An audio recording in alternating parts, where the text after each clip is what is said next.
So, using the GCash app, go to Pay Bills.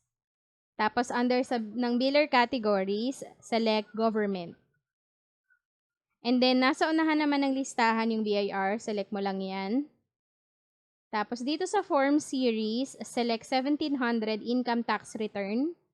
Sa Form Number, select 1701. Sa Tax Type, select IT, which stands for Income Tax.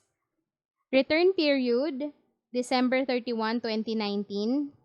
Tapos, enter your 9-digit PIN. Hindi kasali yung 3 digits sa dulo, yung 3 0. Sa branch code naman, key in 5 zeros. Tapos, yung amount, ilagay mo yun lang yung halaga na kailangan mong bayaran. And be sure to include your email if you want to receive an electronic receipt na you'll need to print out as a proof of payment only if necessary. Once you're done, tap Next.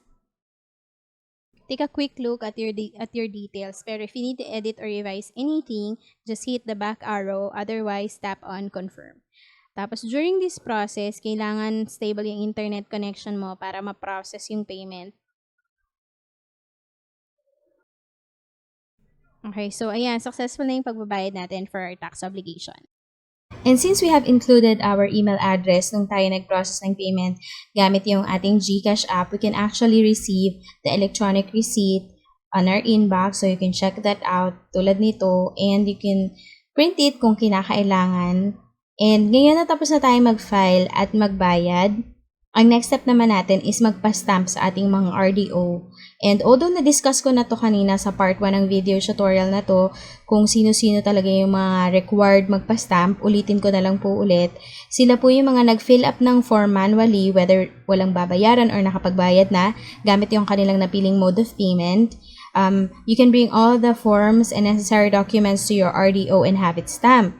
Ngayon, para naman po dun sa mga gumamit ng offline eBIRForms package, hindi na po kayo kailangang magpa-receive sa inyong RDO. Base po yan sa Revenue Memorandum Circular 24-2018. Pero kung ikaw, katulad ko na kailangan mo yung iyong Annual ITR for housing or bank or car loans, go ahead and visit your RDO and have it stamped. Just make sure that you all have the necessary document, forms, payment proofs, and other required attachments, all in triplicate copies.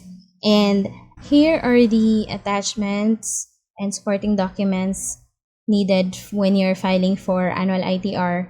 I will also include the link kung saan ko po nakuha yung information na yan dyan sa may video description sa baba.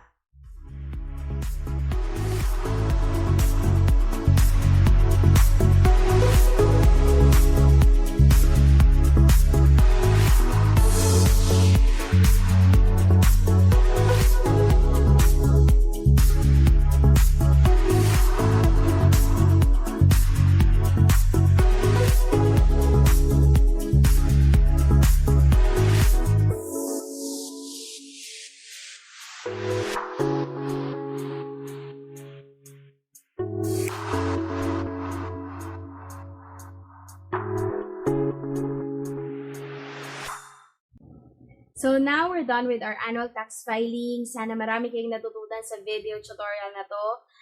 Di ba nakatipid ka na, hindi mo na kailangan mag-hire ng accountant or bookkeeper or mag-avail ng mga tax filing platform online. Natuto ka mag-file on your own. Pero there's an instance naman talaga na kakailanganin mong ng CPA to do the job for you. Pero that is only if mag-exceed ng 3 million ang iyong gross annual income. Pero hanggat hindi pa nangyayari yan, just continue to file on your own. And for sure, magagamay mo rin yung proseso ng BIR in the long run. So guys, I hope na you continue to support this YouTube channel. And I hope na all the videos, you can give them all a thumbs up. If ayaw mo magpahuli sa mga susunod ko pang video tutorial, just subscribe to my YouTube channel today at i-click mo yung notification bell para lagi kang updated. Kung meron ka pang questions, comments, or video suggestions, feel free to post them in the comment section below. And baka isa na sa suggestion mo ang mapili kong i-discuss sa susunod kong video tutorial. So, thank you for joining me on today's discussion, and I hope to see you again next time. Bye!